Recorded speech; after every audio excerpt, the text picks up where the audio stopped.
Welcome to the stream.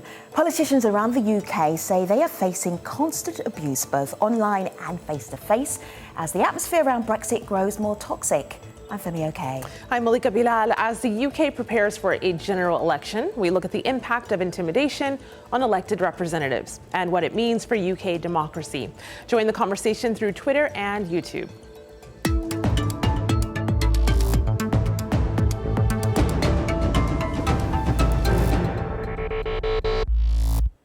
Members of the UK Parliament say they are subject to daily abuse, threats and intimidation from opponents and even some of their constituents as people remain at odds over Brexit and the future direction of the country.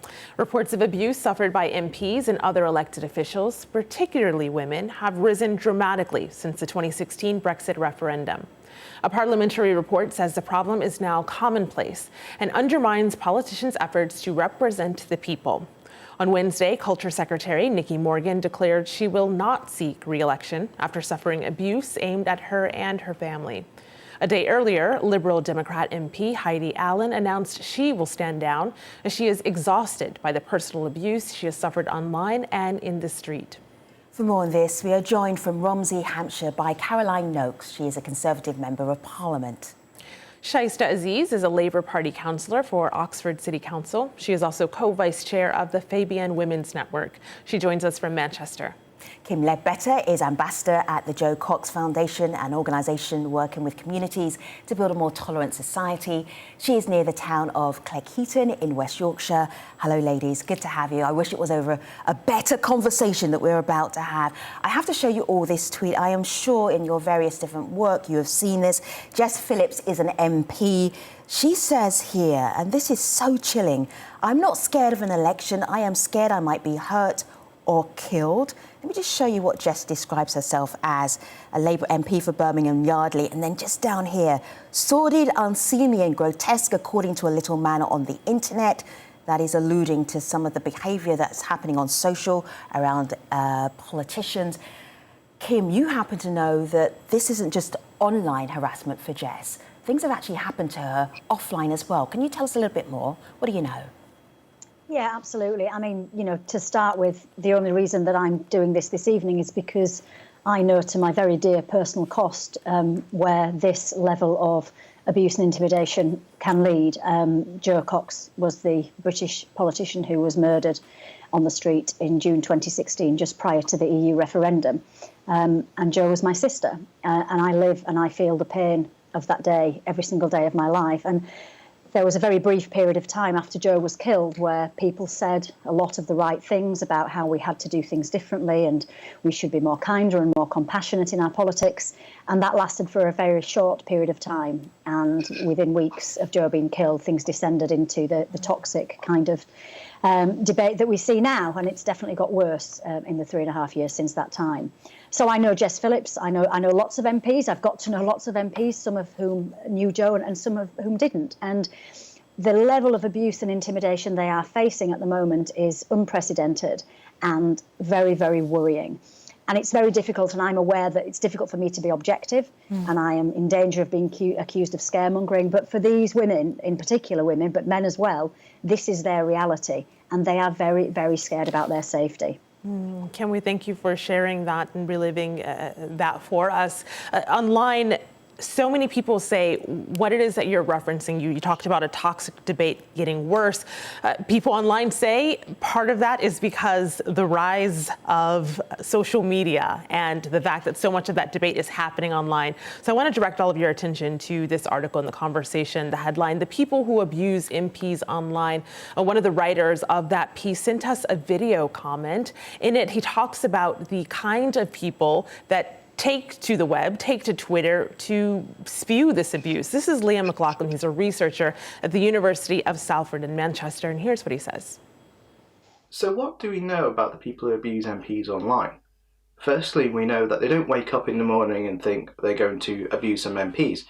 What they do is quite reactionary in nature. They'll see a tweet on their feed and respond to that, or they'll see something in the news, or they'll see a House of Commons debate. Interestingly, seeing the most abuse comes in the forms of a reply to an MP's tweet, or it spikes massively whenever Brexit is being debated in the House of Commons. Caroline, I'll give that one to you because you told our producers ahead of the show that you have your notifications for your social accounts turned off. Why is that? So that was actually a friend of mine, a colleague, did that for me. I was the immigration minister for 18 months, and the level of abuse I was getting online was horrific. And I gave my phone to a friend in the House of Commons, and she just fiddled with it for about 3 minutes. And she went, there you go, notification's gone. These people are not going to trouble you anymore. And that is one strategy to deal with it. Simply turn off the notifications, don't look. And I have some really brilliant dedicated staff who will always alert me, and more importantly, the police, to when there is a direct threat. But I also have an amazing 21-year-old daughter who sometimes she'll send me a text message in the dead of night that just says, I love you, mummy. And in her world, that is code for the fact that she knows I'm taking a load of abuse online, and she just wants me to know that there are good people out there too. Caroline, there are people who say, well, this is online, so what you did, you turned off your notifications, you don't have to read it. But this isn't just abuse and harassment that is happening online. Can you give us a little glimpse of your offline life as well? No, so I think that's a really important point to make. It's easier to ignore it when it's online, and I take the view, as your expert said, this is sad people alone in their bedrooms late at night who send online abuse, and they're quite easy to ignore. When somebody walks up to you in the marketplace of Romsey, which is a beautiful market town in Hampshire, and says, you're a traitor who deserves to be shot, that enters the real world, doesn't it? That leaves you feeling afraid. And it's great to be here with Kim this evening, because although I didn't know Jo well, I knew that Jo Cox was a kind person, a person who, whenever she reached out to me in the House of Commons, if I'd made a speech that she thought was okay, I can remember her doing this to me. She reached out, touched my arm on a staircase and said, great speech. And, that was from somebody who I really didn't know at all well, and sadly didn't have the chance to get to know well. And you suddenly hear, a gentleman, an elderly gentleman, saying to you in your own constituency, the town you grew up in, you deserve to be shot. And you think, it's 3 years since a colleague of mine was shot. What sort of level of political discourse do we now have that just because I might have disagreed with that man on Brexit, he thinks I need to be killed? Ladies, this keeps occurring to me as I'm watching the sort of things that you're going through and you're experiencing. What is going on in the UK that somebody would come up and say that to you in the street? I think what's going on is that horrifically violence, racism, misogyny, it's been normalised, and in part it's been normalised by people in leadership who are using very toxic, in some cases racist language, and this has been normalised. I'm someone who's lucky enough to have known Jo. As Kim knows, I worked with Jo for 5 years, and she was one of the kindest, most brightest and brilliant women I've ever met, and I've had the pleasure to call a friend.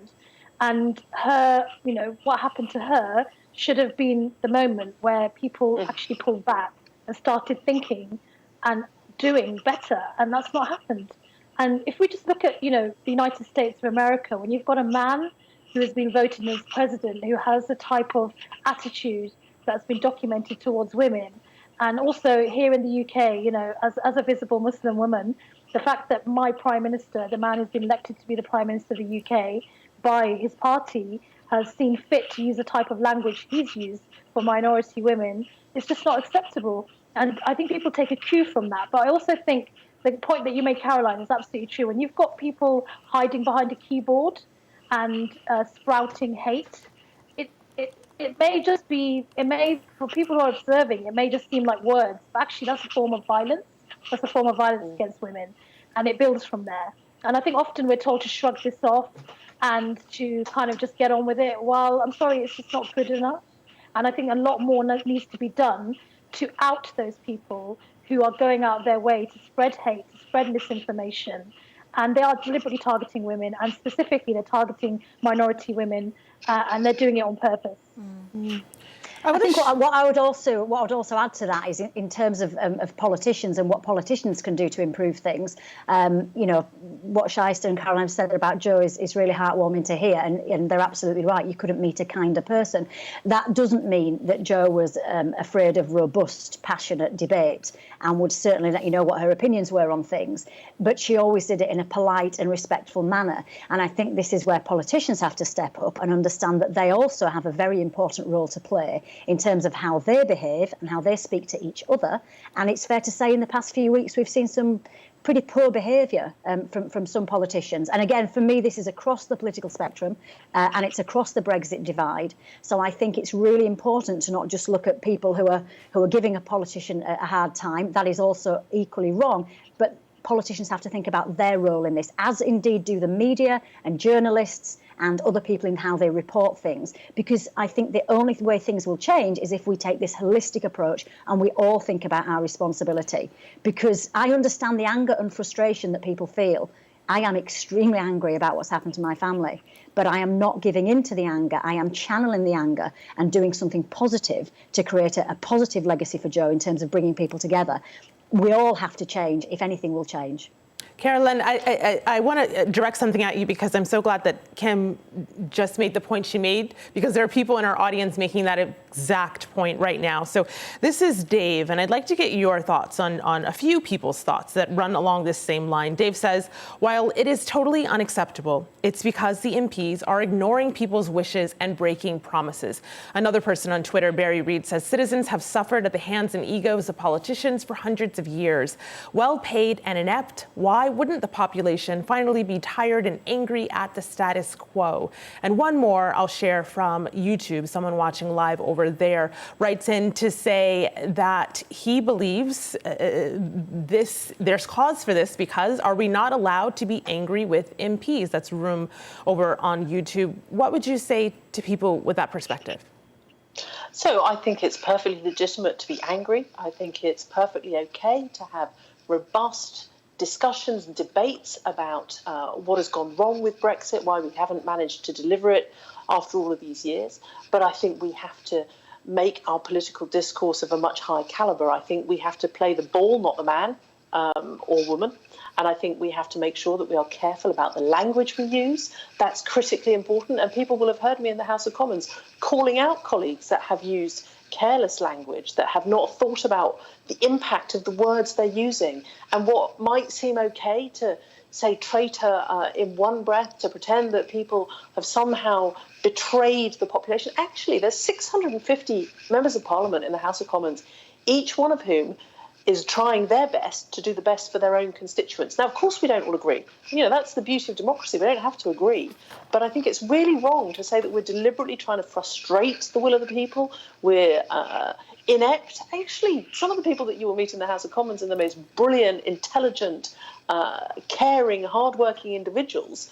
And to try and portray all of us, tar us all with one brush is just very wrong.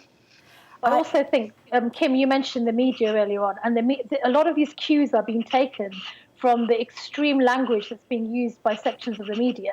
So when you splash the word traitor across the front page of a leading newspaper, of course it's going to have an impact. Of course, people are going to adopt that language and think it's perfectly acceptable.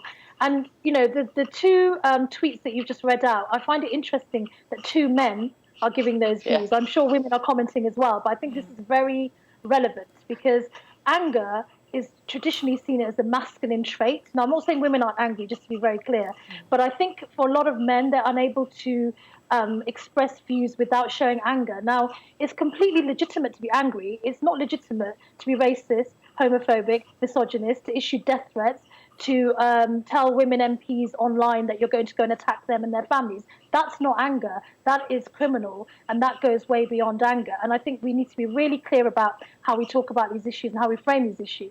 And I also just want to add one final thing, which is I go out on the doorstep, I knock on doors on a regular basis. I've been subjected to a lot of very angry people, and 9 times out of 10, they are men, and they say things that I think they would never say to anyone.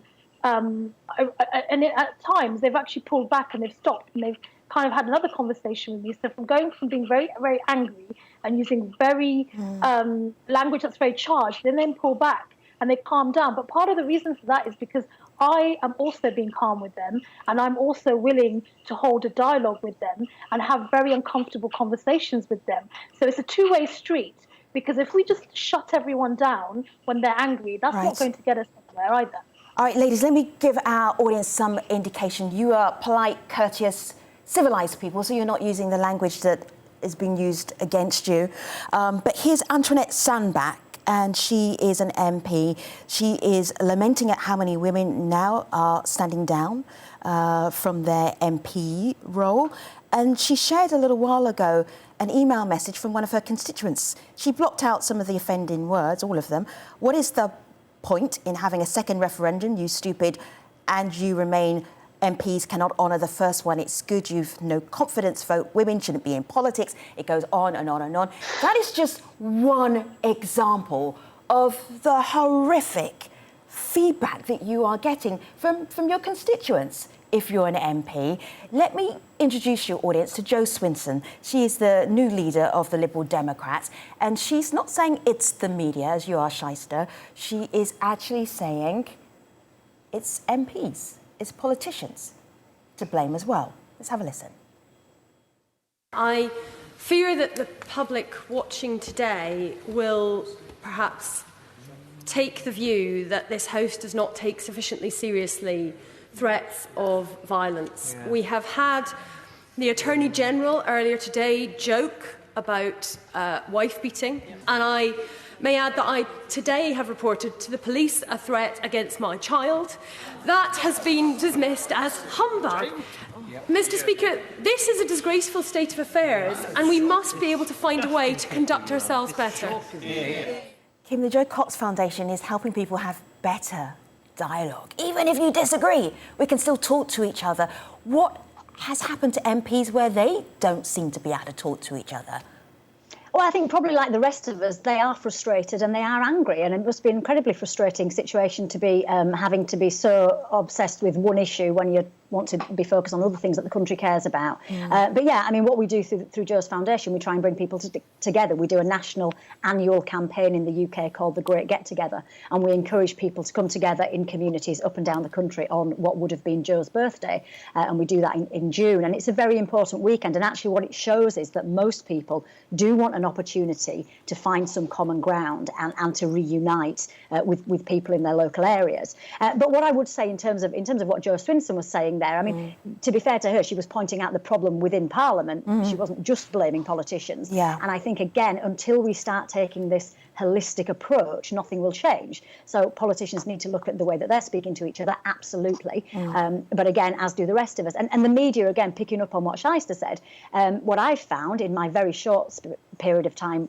doing media stuff, which I'm still not 100% good at or anything like that, but is they do want extreme opinions. So often, you know, I try and take a view where I try and see all sides of the argument. So suddenly you end up in this sort of beige space in the middle. And that's not exciting for journalists, is it? They want people who are on the extreme ends of debates. So I think I would encourage the media to start thinking about how they can take a more balanced view of things, you know, and getting people on who might not be saying things that are going to make headlines. So that's what I would say in terms of the media's role. I want to play a video comment from someone who's also a part of this conversation in a different way. She's part of an organization that addresses online harassment, and she sent us this comment. Have a listen. The women of colour in politics are disproportionately impacted by online abuse and harassment. And a study by Amnesty International and Element AI last year found that female politicians and journalists in the study who were Black were 84% more likely to be mentioned in abusive tweets than white women. And Asian women were most likely to be mentioned in tweets that contained racial, ethnic, or religious slurs. And the result of all of this is that online abuse erodes our democracy by silencing and censoring the most marginalized voices in society. It means that women and women of color in particular are just unable to freely and equally express themselves online without fear of violence or abuse. So Shyster, I'll give that one to you because as a woman of color, you already mentioned Islamophobia. How do you think those issues affect you differently than they might other colleagues of yours? Well, they affect me deeply and personally, as they affect other women of colour, and particularly black women. I'd like to be very clear about that. They face unprecedented levels of hate. We already know that when you look at the online abuse that's directed towards Diane Abbott, the shadow Home Secretary. And so this hate online is a reflection of the hate that's manifesting out there in real life as well. So it's a mirror. It's like it's a flip side of what's happening out there in real life. And I think people just become more confident that they can do it online because they can be anonymous. And so if you're a visible minority, like me, for example, I wear a hijab, I find that people think it's okay to write emails to me, to abuse my faith. I mean, I could be talking about housing, for example, and I will receive a tranche of emails. And again, usually signed by men, it has to be clearly stated here. And they'll be talking about Sharia law, they'll be talking about FGM, they'll be talking about violence against women. And while I've been talking about housing. So it's like whatever I do, they will go back to those tropes about Muslim women, just as Jewish women are experiencing the same thing as well. And it's deliberately done. It's done to silence us. It's done to minimize us, and it's done to make us actually just kind of pack up and walk away. And we're not going to do that because we're here to contribute and to pull this country up, while these people are busy trying to pull this country down. Simple as that. And, I think that was really obvious from the tweet that Antoinette received, or the email Antoinette received. Yeah, the email. Where it said, women can't think under pressure. Yeah. I mean, that is absolutely a tactic to try and shut women up, isn't it? Go away, little woman. You're not clever enough to think when things are a bit difficult. And you do. You really do have to despair at the sort of person that thinks that's okay to hold those attitudes, to convey those attitudes publicly. But I think the culture, the media culture and the political culture enables those people, because that's the messaging that they're getting from mainstream media and from many of our mainstream politicians. So, it all feeds into each other. It's a beast that's feeding itself, really. And this is why it's so dangerous. But there's a lot of hope out there. I just want to state that very clearly as well. Yeah. I think women are starting to show more open solidarity towards each other. There are networks of women that are coming together. They're doing behind-the-scenes work. They're doing overt work on this as well. And so what I'd say to any woman in particular who's watching this, if you want to do this, go and do it. Don't let anyone put you off. All right. Do you don't think the last 20 minutes we've scared anybody off who wants to be involved in politics? That is the optimist. That's the optimist in you. I love it. Let me just move on just for a moment. There's something that, Caroline, you shared on Twitter. This was from Vicky Ford, MP. And she talks about a special bond that holds women together in politics. I think we are witnessing that right now on this show. It's so great to share with a whole bunch of women. Look who is in this picture. Excuse me while I just show you all. Caroline's back here because she's tall. Yeah. Theresa May is in here. Lots of women using their solidarity, holding together, even though women are saying, I am stepping down, this is too much for me. Caroline, what would be your advice? How do you keep politicians safe in this very toxic atmosphere? What's the way forward from your perspective? So I just want to say one thing about that photo, which is that was taken last night. Yeah. There were a bunch of Tory women, some of whom were standing down, some of whom were staying on. There were a lot of tears last night because we feel very strongly that there are good, kind, lovely people leaving Parliament far too soon. Some who were only elected in 2015, people like Seema Kennedy, people like Mims Davis, and it is heartbreaking. Nicky Morgan, who came in at the same time as me, saying that they've had enough, they don't want any more. So I think absolutely we have to change the tone of our politics. We aren't going to achieve that unless we get more women into politics. And I arrived in Parliament in 2010, and I had never experienced misogyny in my life. I was the youngest daughter of a man who only had daughters. I had had a charmed life, and I suddenly felt like I'd arrived in a boys' prep school. Caroline, where the inmates hadn't got to 13. We've got less than a minute to go. Your closing thought for us would be what? Solidarity, stick together. I've had some fantastic support from women MPs across the House, and I think that's really crucial, that we do have to stand up for each other. Stand up for each other. Thank you so much, Caroline Noakes, Sharister, who is a Labour Party councillor, Kim Ledbetter, from the Jo Cox Foundation. Ladies, thank you for being with us on the stream today. Final word goes to Malika and the community. I'll give it to Susan on Twitter, who says, surely the only thing that can be done to make politics safer for everyone is to toughen the penalties for those making threats and committing harassment both online and offline. That's all for today, but keep your thoughts going through Twitter, YouTube, aljazeera.com/the stream. Bye for now. See you next time.